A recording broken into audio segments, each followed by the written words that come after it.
ഡോ, നിന്നോടാ. എത്ര വലിയ കടൽ നീന്തിക്കടന്നാ നീ ഇവിടെ വരെ എത്തിയത്? എത്രയെത്ര വലിയ തിരമാലകളെ നീന്തിക്കടന്നാണ് നീ കരക്കണഞ്ഞത്? നിനക്ക് മാത്രം അറിയാവുന്ന പ്രയാസങ്ങള്, സങ്കടങ്ങള്, അപമാനങ്ങള്, കഷ്ടപ്പാടുകള് എത്രയെത്ര രാത്രികളിൽ ആരും അറിയാതെ പൊട്ടിക്കരഞ്ഞിട്ടുണ്ട്. ഇത്ര വർഷങ്ങൾക്കിപ്പുറവും അത് ആലോചിക്കുമ്പോ ഇവിടെ ഒരു നീറ്റലില്ലേ? ഓർക്കാനൊരു ഭയപ്പാടില്ലേ? എന്നിട്ടും നിന്റെ ആ വേദനകളെയും വിഷമങ്ങളെയും നിസ്സാരവൽക്കരിച്ച് കാണുന്ന ചിലരില്ലേ നിന്റെ കൂടെ? നിനക്ക് താങ്ങാകേണ്ടിയിരുന്നവര്, നിനക്ക് സമാധാനമാകേണ്ടിയിരുന്നവര്.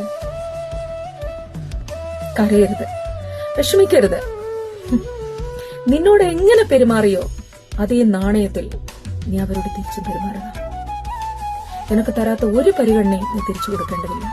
വിഡ്ഢിയായി പോകും.